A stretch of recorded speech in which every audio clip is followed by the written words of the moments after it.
ಬನ್ನಿ ಸ್ನೇಹಿತರೆ, ನಮಸ್ತೆ ಹಿಂದೂಸ್ತಾನಿ ಹಿಂದಿನ ಎಪಿಸೋಡ್ಗೆ ಸ್ವಾಗತ ಸುಸ್ವಾಗತ. ನೋಡಿ, ಕಳೆದ ಎಪಿಸೋಡಲ್ಲಿ ಮಾತಾಡಿದ್ವಿ, ಅಂತಾರಾಷ್ಟ್ರೀಯ ರಾಜಕೀಯ ವಿಚಾರ ಮಾತಾಡಿ ಬ್ರಿಕ್ಸ್ ಸಮ್ಮೇಳನದ ಬಗ್ಗೆ ಮಾತಾಡಿದ್ವಿ.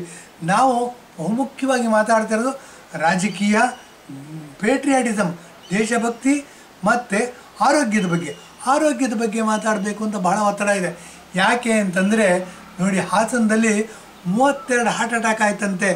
32 ಹಾರ್ಟ್ ಅಟ್ಯಾಕ್ ಆಯಿತು ಅಂತಂದರೆ ಅದಕ್ಕೆ ಗೌರ್ಮೆಂಟ್ ತನಿಖೆ ಕೊಡ್ತಿದ್ದಾರೆ. ಈಗ ಏನೇನೋ ತಜ್ಞರೆಲ್ಲ ಸೇರಿಸ್ಕೋತಾರಂತೆ, ಎಲ್ಲ ಇದು ಮಾಡ್ತಾರೆ. ಎಲ್ಲ ಹಾರ್ಟ್ ಆಸ್ಪತ್ರೆಗಳ ಮುಂದೆನೂ ಜನ ಕ್ಯೂ ನಿಂತಾರೆ. ನಮ್ಮ ಹಾರ್ಟ್ ಎಲ್ಲಿ ವೀಕ್ ಆಗ್ಬಿಟ್ಟಿದೆಯೋ ನೋಡೋಣ ಅಂದ್ಬಿಟ್ಟು ಟೆಸ್ಟ್ ಮಾಡಿಸ್ಕೋತಾ ಇದ್ದಾರೆ. ECG ಚೆಸ್ಟ್ ಅಂತೆ, ಕಾರ್ಡಿಯೋಗ್ರಫಿ ಅಂತೆ, ಸ್ಟಂಟ್ ಫಿಕ್ಸ್ ಮಾಡೋದಂತೆ, ಹೀಗೆ ನೂರಾರಿದೆ. ಹಾರ್ಟ್ ಫೇಲ್ಯೂರ್ ಆಗೋದಕ್ಕೆ ನೂರಾರು ಕಾರಣಗಳಿವೆ. ಮೊದಲನೇದು ಕಾರಣ ಬಂದ್ಬಿಟ್ಟು ನೋಡಿ, ನಾವು ಬದುಕ್ತಕ್ಕಂಥ ಶೈಲಿ ಅಂತಂದರೆ ಎಲ್ಲರೂ ಸಹ ಮಾಂಸಾಹಾರಿಗಳಾಗಿದ್ದಾರೆ. ಮಾಂಸಾಹಾರಿಗಳು ಅಂತಂದರೆ ನೋಡಿ, ಪ್ರಾಣಿಗಳು ನಮ್ಮ ಶರೀರದಲ್ಲಿ ನಾವು ಎಷ್ಟೇ ಎಣ್ಣೆ ತಿನ್ನಲಿ, ನಾವು ಏನು ತಿಂತೀವಿ, ಸೂರ್ಯಕಾಂತಿ ಎಣ್ಣೆ ತಿಂತೀವಿ, ಕಡಲೆಕಾಯಿ ಎಣ್ಣೆ ತಿಂತೀವಿ, ಸಾಸಿವೆ ಎಣ್ಣೆ ತಿಂತೀವಿ, ಎಳ್ಳೆಣ್ಣೆ ತಿಂತೀವಿ, ಅನೇಕ ಎಣ್ಣೆಗಳು ತಿಂತೀವಿ.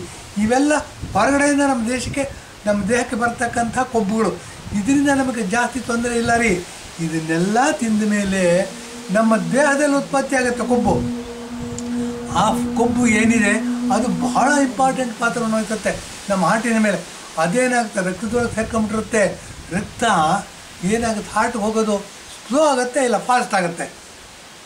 ಯಾವಾಗ ಏರ್ಪೇರ್ ಲಿಮಿಟ್ನ ಮೀರಿ ಹೋಗುತ್ತೆ ಆವಾಗ ಹಾರ್ಟ್ ಅಟ್ಯಾಕ್ ಆಗುತ್ತೆ. ಇದು ಮೊದಲನೇ ಅಂಶ ಗಮನದಲ್ಲಿಡಬೇಕು. ಹೇಗೆ ಅನ್ನೋದ್ರ ಮೊದಲನೇ ಅಂಶದ ಬಗ್ಗೆ ಮಾತಾಡ್ತೀನಿ. ನೋಡಿ, ನಾವು ಪ್ರಾಣಿಗಳು ತಿನ್ನಬೇಕು. ಬಂಡೂರು ಕುರಿ ಅಂತ ಕರಿತೀವಿ. ಬಂಡೂರು ಕುರಿ ಮೈಸೂರಿನಲ್ಲಿ ಹನುಮಂತ ಹೋಟ್ಲು ಭಾಳ ಫೇಮಸ್ಸು. ಏನಾಗುತ್ತೆ, ಇಡ್ಲಿ ಸಾಂಬಾರು ಕೊಡ್ತಾರೆ, ಅದು ಸಾಂಬಾರಲ್ಲೂ ಏನಾಗುತ್ತೆ, ಆ ಫ್ಯಾಟು ಸೇರ್ಕೊಂಬಿಟ್ಟಿರುತ್ತೆ ಕುರಿದು. ಆ ಕುರಿ 4 ಕಾಲಲ್ಲಿ ಓಡಾಡ್ತಕ್ಕಂಥ ಪ್ರಾಣಿ, ಮತ್ತು ಮಾತು ಬರೋದಿಲ್ಲ. ಅವು ಏನೇ ತಲೆ ತಗ್ಗಿಸ್ಕೊಂಡು ಎಲ್ಲವನ್ನೂ ಕೆಡ್ತವೆ. ಹಾಗಾಗಿ ಕತ್ತರಿಸಿ ತಿನ್ನೋದಕ್ಕೂ ಉಪಯೋಗಿಸ್ತಾರೆ.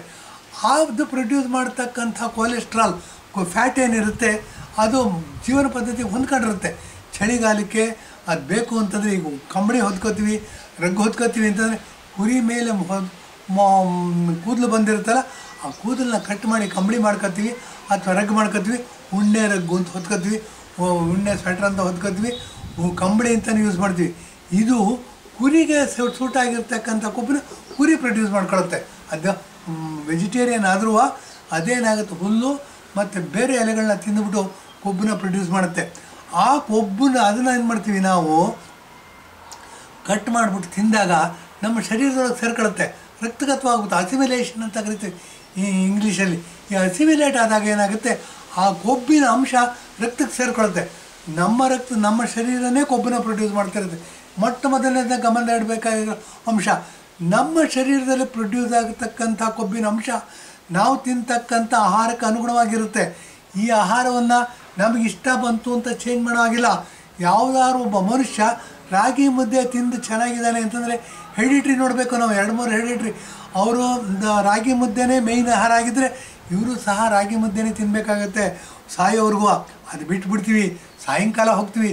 ಆ ಲಾಲ್ಬಾಗ್ ವೆಸ್ಟ್ ಗೇಟ್ ಹತ್ರ ಹೋದರೆ ಈ ಕಡೆ ತುದಿಯಿಂದ 2 ಕಿಲೋಮೀಟ್ರ್ ಹೆಚ್ಚು ಕಡಿಮೆ ಸಿಟಿ ಮಾರ್ಕೆಟ್ವರೆಗೂ ಒಂದು ಓಣಿ ಹೋಗುತ್ತೆ.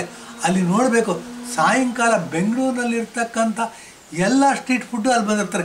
ಎಲ್ಲ ಥರದ್ದು ತಿನ್ಕೊಂಡು ಹೋದರೆ 6 ಗಂಟೆಯಿಂದ ಶುರುವಾಗುತ್ತೆ. 10 ಗಂಟೆವರೆಗೂ ತಿಂದರೆ ಏನಾಗುತ್ತೆ, ನಮ್ಮ ದೇಹಕ್ಕೆ ಬೇಡದೇ ಇರತಕ್ಕಂಥ ಕೊಲೆಸ್ಟ್ರಾಲ್ ಸೇರಿಸ್ತೀವಿ ನಾವು. ಮೊದಲನೇದಾಗಿ ನಮ್ಮ ದೇಹ ಏನು ಪ್ರೊಡ್ಯೂಸ್ ಮಾಡ್ತಿರುತ್ತೆ ಕೊಲೆಸ್ಟ್ರಾಲು, ಅದು ಏಕದಮ್ ವ್ಯತ್ಯಾಸ ಆಗುತ್ತೆ. ಬೇರೆ ಥರ ಕೊಲೆಸ್ಟ್ರಾಲ್ ಪ್ರೊಡ್ಯೂಸ್ ಆಗುತ್ತೆ. ಈ ಕೊಲೆಸ್ಟ್ರಾಲ್ ಯಾವಾಗ ಜಾಸ್ತಿ ಪ್ರೊಡ್ಯೂಸ್ ಆಗುತ್ತೆ, ರಕ್ತಕ್ಕೆ ಸೇರಿಕೊಳ್ಳುತ್ತೆ. ಯಾವಾಗ ರಕ್ತಕ್ಕೆ ಸೇರಿಕೊಳ್ಳುತ್ತೆ, ರಕ್ತದ ಒತ್ತಡ ಅಂದರೆ ಈ ರಕ್ತದ ಫ್ಲೋ ಹಾರ್ಟಿಗೆ ಬರ್ತಕ್ಕಂಥದ್ದು ಚೇಂಜ್ ಆಗುತ್ತೆ. ಅದು ಸ್ವಲ್ಪ ಹೆಚ್ಚಾಗ್ಬೋದು, ಇಲ್ಲ ಕಡಿಮೆ ಆಗ್ಬೋದು. ಈ ಥರ ಹೆಚ್ಚು ಕಡಿಮೆ ಆಗೋದ್ರಿಂದ ಏನಾಗುತ್ತೆ, ಹಾರ್ಟ್ ಅಟ್ಯಾಕ್ ಆಗುತ್ತೆ. ಇದನ್ನು ಗಮನದಲ್ಲಿ ಇದೆಲ್ಲ ಒಂದು ಕಡೆ ಆದರೆ, ನಮ್ಮ ಶರೀರ ಪ್ರೊಡ್ಯೂಸ್ ಮಾಡ್ತಕ್ಕಂಥ ಕೊಲೆಸ್ಟ್ರಾಲ್ ಏನಿದೆ, ದಿನನಿತ್ಯ ತಿಂತಕ್ಕಂಥ ಆಹಾರವನ್ನು ನಮ್ಗೆ ಇಷ್ಟ ಇರಲಿ ಇಲ್ಲದೇ ಇರಲಿ ನಾವು ಕಂಟಿನ್ಯೂ ಮಾಡಬೇಕು. ಬಾಯಿಗೆ ಹಿಡಿಸಿದ್ದೆಲ್ಲ ಹೊಟ್ಟೆಗೆ ಹಿಡಿಸಲ್ಲ, ಹೊಟ್ಟೆಗೆ ಹಿಡಿಸಿದ್ದೆಲ್ಲ ಬಾಯಿಗೆ ಹಿಡಿಸೋದಿಲ್ಲ. ಅದಕ್ಕೆ ಏನಾಗುತ್ತೆ, ಇವೆರಡನ್ನು ಬ್ಯಾಲೆನ್ಸ್ ಮಾಡಿದ್ರೆ ಆರೋಗ್ಯ ತಾನೇ ಬರುತ್ತೆ. ಇದು ಬೇಕು ಅಂತಂದರೆ ನಾವು ಆಹಾರದ ಪದ್ಧತಿಯನ್ನು ಚೇಂಜ್ ಮಾಡಬಾರ್ದು. ನಮ್ಮ ತಂದೆ ತಾಯಿಗಳು ನಮ್ಮ ತಾತ ಮುತ್ತಾತಂದ್ರೆ ಏನು ಆಹಾರವನ್ನು ಮಾಡಿರ್ತಾರೆ ಅದನ್ನೇ ಮುಂದುವರಿಸ್ಕೊಂಡು ಬಂದು ಅದೇ ದಾರಿಯಲ್ಲಿ ಮುಂದುವರಿಸ್ಕೊಂಡು ಬಂದು ಜೀವನ ಸಾಗಿಸ್ಬೇಕು ಅಂತ ಹೇಳೋದಕ್ಕೆ ಇಷ್ಟಪಡ್ತೀನಿ. ಇದೇನಾಗುತ್ತೆ, ಎಲ್ಲರೂ ಮಾಂಸ ತಿನ್ನೋಕ್ಕೆ ಶುರು ಮಾಡಿದ್ದಾರೆ. ಆ ಹೋಟ್ಲಲ್ಲಿ ಹೋಗಿ ತಿಂದರೆ ಏನಾಗುತ್ತೆ, ಅರ್ಧಂಬರ್ಧ ಬೆಂದಿರೋ ಮಾಂಸ ಇರ್ಬೋದು, ಮಸಾಲೆ ಜಾಸ್ತಿ ಹಾಕಿರ್ಬೋದು, ಅಥವಾ ಬಿಸಿ ಬಿಸಿ ಇರ್ಬೋದು, ತಣ್ಣಗಿರ್ಬೋದು, ಏನೋ ತಿಂದು ಬರ್ತೀವಿ, ಬಾಯಿಗೆ ರುಚಿ ಕಂಡುಬಿಡುತ್ತೆ. ಅದೇನಾಗುತ್ತೆ, ಹೊಟ್ಟೆಗೆ ವಿಷ ಆಗುತ್ತೆ. ಆ ಕೊಲೆಸ್ಟ್ರಾಲ್ ಏನಾಗುತ್ತೆ, ವ್ಯತ್ಯಾಸವಾಗುತ್ತೆ. ದೇಹದಲ್ಲಿರ್ತಕ್ಕಂಥ ಕೊಲೆಸ್ಟ್ರಾಲು ಪ್ರಾಣಿಗಳಿಂದ ಬಂದಿರತಕ್ಕಂಥ ಕೊಲೆಸ್ಟ್ರಾಲ್ ಎರಡಕ್ಕೂ ಯುದ್ಧ ನಡೆಯುತ್ತೆ. ಯುದ್ಧ ಎಲ್ಲಿ ನಡೆಯುತ್ತೆ, ಕೆಂಪು ರಕ್ತ ಕಣಗಳ ಲೆವೆಲಲ್ಲಿ ನಡೆಯುತ್ತೆ. ಆ ಕೆಂಪು ರಕ್ತ ಕಣಗಳ ಲೆವೆಲಲ್ಲಿ ನಡೆಯೋದ್ರಿಂದ ಏನಾಗುತ್ತೆ, ಅದೇನಾಗುತ್ತೆ, ರಕ್ತ ಸಂಚಾರದ ಮೇಲೆ ವ್ಯತ್ಯಾಸ ಉಂಟಾಗುತ್ತೆ. ರಕ್ತ ಸಂಚಾರದ ಮೇಲೆ ಯಾವಾಗ ವ್ಯತ್ಯಾಸ ಉಂಟಾಗುತ್ತೆ, ಹಾರ್ಟಿಗೆ ಬರ್ತಕ್ಕಂಥ ರಕ್ತ ಹೆಚ್ಚಾಗುತ್ತೆ ಅಥವಾ ಕಡಿಮೆ ಆಗುತ್ತೆ, ಯೂನಿಫಾರ್ಮ್ ಇರೋದಿಲ್ಲ. ಹೀಗಾಗಿ ರಕ್ತೋತ್ತರದಲ್ಲಿ ಏರ್ಪೇರಾಗಿ ಹಾರ್ಟ್ ಅಟ್ಯಾಕ್ ಆಗುತ್ತೆ. ಇದು ಬಹುಮುಖ್ಯವಾದ ಕಾರಣ. ಏನೋ ನಾವು ಗಟ್ಟಿಮುಟ್ಟಾಗಿದ್ದೀವಿ, ಇವಾಗ ಹೋಗಿರ್ತೀವಿ, ಪುನೀತ್ ರಾಜ್ಕುಮಾರ್ ನೋಡ್ಬೋದು, ನಾವು ಚೆನ್ನಾಗಿದ್ದರು, ಜಿಮ್ಗೆ ಹೋಗ್ತಾಯಿದ್ರು, ಯೋಗಾಸನ ಪ್ರಾಣಾಯಾಮ ಮಾಡ್ತಾಯಿದ್ರು, ನಗುವಿನ ಸರ್ದಾರ ಅಂತ ಹೇಳಿದರು, ನಗುವಿನ ರಾಜ್ಕುಮಾರ ಅಂತ ಹೇಳಿದ್ರು. ಡಾಕ್ಟರ್ ರಾಜ್ಕುಮಾರ್ ಅವರು 3ನೇ ಮಗ, ಆತನು ಸಹ ಹಾರ್ಟ್ ಅಟ್ಯಾಕಿಂದ ಸಾಯ್ತಾರೆ ಅಂತಂದರೆ ಜನಸಾಮಾನ್ಯರ ಮಾತೇನು. ಹೀಗಾಗಿ ನಮ್ಮ ಆಹಾರ ಪದ್ಧತಿಯನ್ನು ನಾವು ಚೇಂಜ್ ಮಾಡಬಾರ್ದು. ನಮ್ಮ ತಂದೆ ತಾಯಿಗಳು ಏನು ತಿಂತಿರ್ತಾರೆ, ನಮ್ಮ ತಾತ ಮುತ್ತಾತಂದ್ರೆ ಏನು ತಿಂತಾರೆ, ಅದೇ ಆಹಾರವನ್ನು ನಾವು ಕಂಟಿನ್ಯೂ ಮಾಡಬೇಕು. ಗ್ರ್ಯಾಜುವಲಾಗಿ ಚೇಂಜ್ ಮಾಡಬೇಕು. ಈಗ ಒಂದು ಆಹಾರವನ್ನು ಗ್ರ್ಯಾಜುವಲಾಗಿ ಚೇಂಜ್ ಮಾಡಬೇಕು, ಕೊನೆಯ ಪಕ್ಷ 3 ವರ್ಷ ಹಿಡಿಯುತ್ತೆ. 15 ದಿವಸದಿಂದ ಬದಲಾವಣೆ ಪ್ರಾರಂಭವಾದರೆ 3 ವರ್ಷ 4 ವರ್ಷ ಆದರೂ ನಾವು ಬದಲಾವಣೆಗೆ ಹೊಂದ್ಕೊಳ್ಳೋದಿಲ್ಲ. ಎಕ್ಸ್ಟರ್ನಲಿ ಅಂದರೆ ಬಾಹ್ಯವಾಗಿ ನಾವು ಬದಲಾವಣೆ ಹೊಂದ್ಕೊಳ್ಳಲಿಲ್ಲ ಅಂತಂದರೆ ನಮ್ಮ ಆಂತರಿಕವಾಗಿರ್ತಕ್ಕಂಥ ಶರೀರ ನೋಡಿ, ನಮ್ಮ ಜೀರ್ಣಾಂಗ ವ್ಯವಸ್ಥೆ ಏನು ಬಾಯಿನಲ್ಲಿ ಅಗಿತೀವಿ ಅಲ್ಲಿಂದ ಅದು ಸ್ಪ್ಲೀನ್ಗೆ ಹೋಗುತ್ತೆ. ಅಲ್ಲಿ ನಮ್ಮ ಆಹಾರಕ್ಕೆ ಏನಾಗುತ್ತೆ, ಹೈಡ್ರೋಕ್ಲೋರಿಕ್ ಆ್ಯಸಿಡ್ ಸೇರ್ಬಿಟ್ಟು ಬ್ರೇಕ್ ಡೌನ್ ಮಾಡುತ್ತೆ ಆಹಾರನ. ಇದಕ್ಕೆ 2-3 ಅವರ್ಸ್ ಬೇಕಾಗುತ್ತೆ. ಅಲ್ಲಿಂದ ಅದು ಕರಳು ಮುಖಾಂತರ ಕರಳು ಹೋಗಿ ಅಲ್ಲಿ ಜೀರ್ಣ ಆಗುತ್ತೆ. ಆ ಜೀರ್ಣ ಆಗಿದ್ದು ಅಸಿಮಿಲೇಟ್ ಆಗೋದು ಕರಳಲ್ಲಿ.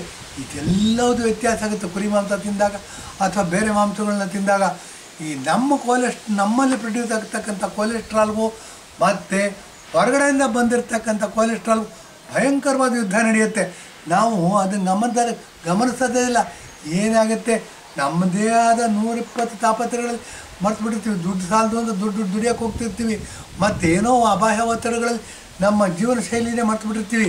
ಹೀಗಾಗಿ ಒಂದು ಹೊತ್ತಿನ ಊಟ ಹೋದರೂ ನಮಗೆ ಜ್ಞಾಪಕ ಬರೋದಿಲ್ಲ. ಇದೆಲ್ಲ ಗಮನದಲ್ಲಿ ಇಟ್ಕೊಂಡು ನಮ್ಮ ದೇಹದ ಮೇಲೆ ಬಾಹ್ಯವಾಗಿ ಏನು ಒತ್ತಡ ಬೀಳ್ತಾ ಇದೆ, ಬಾಹ್ಯವಾಗಿ ಏನು ಪರಿಣಾಮ ಬೀಳ್ತಾ ಇದೆ, ಅದರ ಬಗ್ಗೆ ಹೆಚ್ಚು ಗಮನವನ್ನು ಇಟ್ಕೋಬೇಕು. ಯಾವಾಗ ನಾವು ಶುದ್ಧ ಶಾಕಾಹಾರಿಗಳಾಗಿರ್ತೀವಿ, ವೆಜಿಟೇರಿಯನ್ ಆಗಿರ್ತೀವಿ, ನಾವೇನಾಗುತ್ತೆ ಸಡನ್ನಾಗಿ ನಾನ್ ವೆಜಿಟೇರಿಯನ್ 1 ದಿವಸ 2 ದಿವಸ ತಿಂದಿರುವ ನಮಗೇನಾಗುತ್ತೆ, ಬಹಳ ವ್ಯತಿರಿಕ್ತವಾದ ಪರಿಣಾಮ ಬೀಳುತ್ತೆ. ಅದು ಸರಿಯಾಗಿ ಬೆಂದಿರ್ತಿರೋದೋ ಇಲ್ವೋ ಗೊತ್ತಿಲ್ಲ. ಹೋಟೆಲಲ್ಲಿ ಏನು ಮಾಡ್ತಾರೆ, ಬಾಯಿ ರುಚಿಗೆ ಮಾತ್ರ ಪ್ರಾಮುಖ್ಯತೆ ಕೊಡ್ತಾರೆ. ಯಾಕೆಂದರೆ ಇವತ್ತು ಬಂದಿರತಕ್ಕಂಥ ಕಸ್ಟಮರ್ ನಾಳೆನೇ ಬರಬೇಕು, ನಾಡಿದ್ದು ಬರಬೇಕು, 15 ದಿವಸ ಬಿಟ್ಟು ಬರಬೇಕು, ವರ್ಷ ಪೂರ್ತಿ ನಮ್ಮ ಹತ್ರನೇ ಬರಬೇಕು ಅಂತ ಅವ್ರೇನು ಮಾಡ್ತಾರೆ, ಬಾಯಿ ರುಚಿಗೆ ಮಾತ್ರ ಪ್ರಾಮುಖ್ಯತೆ ಕೊಡ್ತಾರೆ. ಬಾಯಿಗೆ ಹಿಡಿಸೋದಿಲ್ಲ, ಹೊಟ್ಟೆಗೆ ಹಿಡಿಸಲ್ಲ, ಹೊಟ್ಟೆಗೆ ಹಿಡಿಸೋದಿಲ್ಲ, ಬಾಯಿಗೆ ಹಿಡಿಸೋದಿಲ್ಲ. ಈಗ ನೋಡಿ, ಹಾಗಲಕಾಯಿ ರುಚಿನ ನಾವು ಬ್ಯಾಲೆನ್ಸ್ ಮಾಡಿಬಿಟ್ರೆ ನಮಗೇನು ಕಾಯಿಲೆನೂ ಬರೋದಿಲ್ಲ. ಹಾಗಲಕಾಯಿ ಕಹಿ, ಹಾಗನ್ಬಿಟ್ಟು ಎಷ್ಟು ಜನ ಹಾಗಲಕಾಯಿ ತಿಂತೀವಿ? ಏನೋ ಬ್ರಾಹ್ಮಣ ತಿಥಿಯಲ್ಲಿ ಹಾಗಲಕಾಯಿ ಗೊಜ್ಜು ಮಾಡ್ತಾರೆ, ತಿಂತಾರೆ. ಅದು ಬಿಟ್ಟುಬಿಟ್ರೆ ಹಾಗಲಕಾಯಿ ಪ್ರತಿನಿತ್ಯದ ಆಹಾರದಲ್ಲಿ ಒಂದು ಅವಿಭಾಜ್ಯ ಅಂಗವಾಗಿ ಸೇರಿಸ್ಕೋಬೇಕು. ಎಷ್ಟು ಜನ ಮಾಡ್ತಿದ್ದೀವಿ ಅಂತ ನೋಡಿದ್ರೆ ಒಬ್ಬರೂ ಸಿಗೋದಿಲ್ಲ ರೀ. ಈಗಿನ 1% ಅಲ್ಲ, ಒಬ್ಬರೂ ಸಿಗೋದಿಲ್ಲ, ಕೋಟಿಗೊಬ್ಬರು ಸಿಗೋದಿಲ್ಲ. ಈ ಹಾಗಲಕಾಯಿ ಸಹ ಕಹಿ ಇರುತ್ತೆ. ಅದು ರುಚಿಯಾದರೂ ಆ ಕಹಿನೂ ಬೇಕಾಗುತ್ತೆ ದೇಹಕ್ಕೆ, ಸಿಹಿನೂ ಬೇಕಾಗುತ್ತೆ. ಸಿಹಿ ಎಲ್ಲರಿಗೂ ಸೇರುತ್ತೆ. ಬೆಳಗ್ಗೆ ಎದ್ದ ತಕ್ಷಣ ಟೀ ಕುಡಿಯೋದ್ರಿಂದ ಹಿಡಿದು ಎಲ್ಲರೂ ಡಯಾಬಿಟಿಸ್, ಇಡೀ ಇಂಡಿಯಾ ಡಯಾಬಿಟಿಸ್ ಕ್ಯಾಪಿಟಲ್ ಆಗಿದೆಯಂತೆ ಅಂತ ಹೇಳ್ತಾರೆ. ಹಾಗೆ ಹಾಗಲಕಾಯಿ ತಿನ್ನೋದನ್ನು ಅಭ್ಯಾಸ ಮಾಡ್ಕೋಬೇಕು. ಮತ್ತು ಈ ಬ್ಯಾಡ್ ಕೊಲೆಸ್ಟ್ರಾಲ್, ಗುಡ್ ಕೊಲೆಸ್ಟ್ರಾಲ್ ಅಂತ ಹೇಳ್ತೀವಿ, ಅದೆಲ್ಲ ಸೈಡ್ಗೆ ಇಟ್ಬಿಟ್ಟು ನಾವು ವೆಜಿಟೇರಿಯನ್ ಏನಾಗಿರ್ತೀವಿ, ಕುರಿ ಮಾಂಸವನ್ನು ತಿಂದರೆ ನಮ್ಮ ದೇಹದಲ್ಲಿರ್ತಕ್ಕಂಥ ಕೊಲೆಸ್ಟ್ರಾಲ್, ಕೆಂಪು ರಕ್ತ ಕಣಗಳ ಅಲ್ಲಿ ಬರ್ತಕ್ಕಂಥ ಕೊಲೆಸ್ಟ್ರಾಲ್ ಕೆಂಪು ರಕ್ತ ಕಣಗಳಲ್ಲಿ ಯುದ್ಧ ಆಗುತ್ತೆ. ಯುದ್ಧ ಆದಾಗ ಅದೇನಾಗುತ್ತೆ, ರಕ್ತದ ಒತ್ತಡವನ್ನು ಹೆಚ್ಚು ಕಡಿಮೆ ಮಾಡುತ್ತೆ. ಯಾವಾಗ ರಕ್ತದ ಒತ್ತಡ ಹೆಚ್ಚು ಕಡಿಮೆ ಆಗುತ್ತೆ, ಹಾರ್ಟಿನ ಮೇಲೆ ವ್ಯತಿರಿಕ್ತ ಪರಿಣಾಮ ಬೀಳುತ್ತೆ.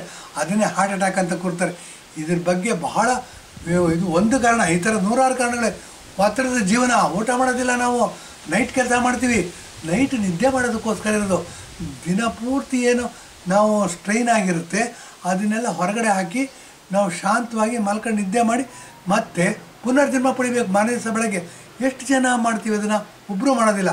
ಹಾಗಾಗಿ ಏನಾಗುತ್ತೆ, ಒತ್ತಡದ ಜೀವನ, ಆಹಾರ ಪದ್ಧತಿ, ಬದುಕಿರೋ ಶೈಲಿ ಇವೆಲ್ಲದಾಗುತ್ತೆ. ನೂರಾರು ಕಾರಣಗಳಿವೆ ಹಾರ್ಟ್ ಮೇಲೆ ಒತ್ತಡ ಆಗಿ ಹಾರ್ಟ್ ಫೇಲ್ಯೂರ್ ಆಗುತ್ತೆ ಅಂತ ಹೇಳೋದಕ್ಕೆ. ಒಂದು ಕಾರಣದ ಬಗ್ಗೆ ಇವತ್ತು ಹೇಳಿದ್ದೀನಿ. ನಮಗೇನಾಗುತ್ತೆ, ವೆಜಿಟೇರಿಯನ್ ಆಗಿರ್ತಕ್ಕಂಥವ್ರು ಕುರಿ ಮಾಂಸವನ್ನು, ಕೋಳಿ ಮಾಂಸವನ್ನು, ಮೊಟ್ಟೆಯನ್ನು ರೆಗ್ಯುಲರ್ ಆಗಿ ತಿನ್ನೋದ್ರಿಂದ ಏನಾಗುತ್ತೆ, ರಕ್ತದಲ್ಲಿ ರೆಡ್ ಬ್ಲಡ್ ಸೆಲ್ಸ್ ಏನಿರುತ್ತೆ ಅದರದಲ್ಲಿ ಫ್ಯಾಟ್ ಕಲೆಕ್ಟ್ ಆಗೋದು ಹೋಗುತ್ತೆ. ಈ ಫ್ಯಾಟ್ ಕಲೆಕ್ಟ್ ಆಗೋದ್ರಿಂದ ರಕ್ತದ ಸಂಚಾರದಲ್ಲಿ ವ್ಯತ್ಯಾಸವಾಗುತ್ತೆ. ಈ ರಕ್ತದ ಸಂಚಾರದಲ್ಲಿ ಯಾವಾಗ ವ್ಯತ್ಯಾಸ ಆಗುತ್ತೆ ಅದು ಹಾರ್ಟ್ ಹೋಗೇ ಬರಬೇಕು ರಕ್ತ. ಆವಾಗ ಏನಾಗುತ್ತೆ, ಇಲ್ಲ ಜಾಸ್ತಿ ಹೋಗುತ್ತೆ, ಇಲ್ಲ ಕಡಿಮೆ ಆಗುತ್ತೆ. ಎರಡೂ ಪರಿಸ್ಥಿತಿಯಲ್ಲಿ ಹಾರ್ಟ್ ಅಟ್ಯಾಕ್ ಆಗುತ್ತೆ. ಅಂದರೆ ಇದ್ರ ಬಗ್ಗೆ ಗಮನ ಇಡಬೇಕು. ಒಂದೇ ಆಹಾರವನ್ನು ತಂದೆ ತಾಯಿಗಳು ಏನು ಆಹಾರ ಸೇವಿಸಿರ್ತಾರೆ ಅದನ್ನೇ ಕಂಟಿನ್ಯೂ ಮಾಡಬೇಕು. ಹಾರ್ಟ್ ಅಟ್ಯಾಕ್ ಸಾಯಬಾರ್ದು ಅಂತ ಹೇಳಿಬಿಟ್ಟು ಇದನ್ನ ಎಪಿಸೋಡ್ ಮುಗಿಸ್ತಾ ಇದ್ದೀನಿ. ಧನ್ಯವಾದ, ನಮಸ್ಕಾರ.